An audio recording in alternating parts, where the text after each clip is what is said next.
Thank you, Dame Glenys, and thank you all for being here with us today as we launch our consultation on our very first strategy and enforcement policy. We're a brand new public body with a critical role to play.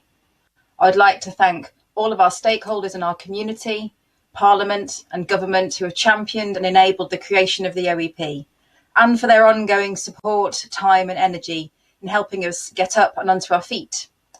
Many of you are here with us today, and I hope that you continue with us as we move forward into this next exciting phase. Our mission to protect and improve the environment by holding government and other public authorities to account is both important and demanding. We need to get it right. We are now ready to begin our work in earnest. The OEP has a broad toolkit available to us to help us do our work. We'll scrutinise EIPs and targets, publishing our findings every year. We will monitor and report on the implementation of environmental law. We'll advise government on proposed changes to the law and other matters related to the natural environment. And we will investigate suspected serious failures to comply with environmental law by public authorities. We will enforce compliance where we need to do so.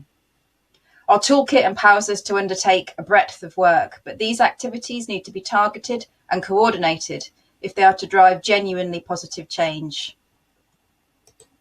Our proposed strategy outlines the approach that we think will work best.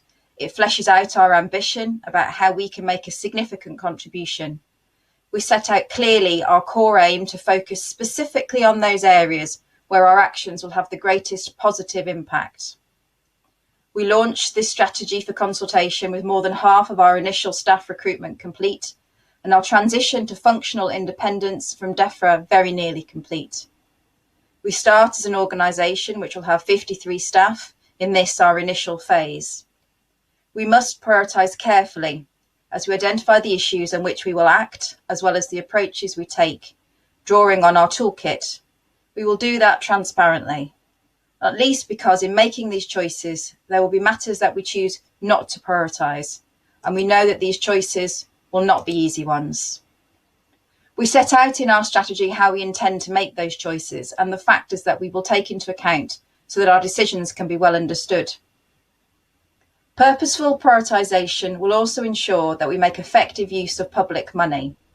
We look forward to a full review of our operations and resourcing later this year, when the evidence from our first months of operation can support a much better informed understanding of our resourcing needs for the future. The Environment Act requires us to report to Parliament on the sufficiency of our resources. We will be clear on the difference our resources allow us to make.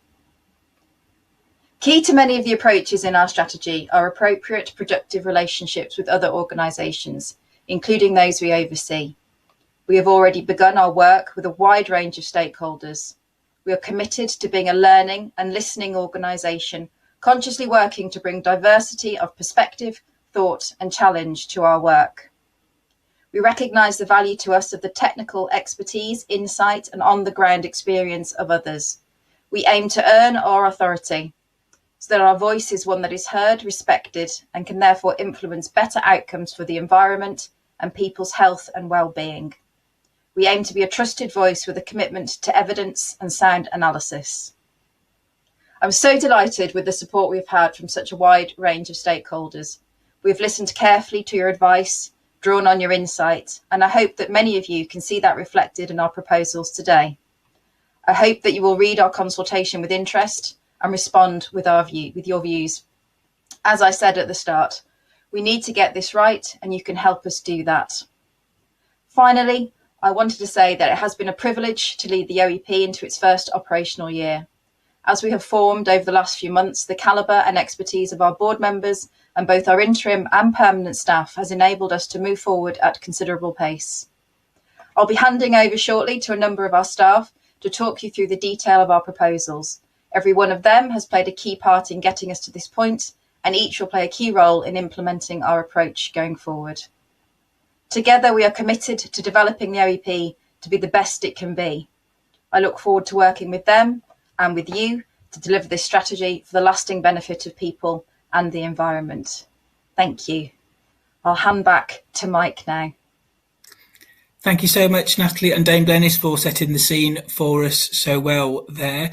As Natalie mentioned there, what we'll be doing now is a couple of presentations just to talk you through some of the main themes and issues covered in the draft strategy.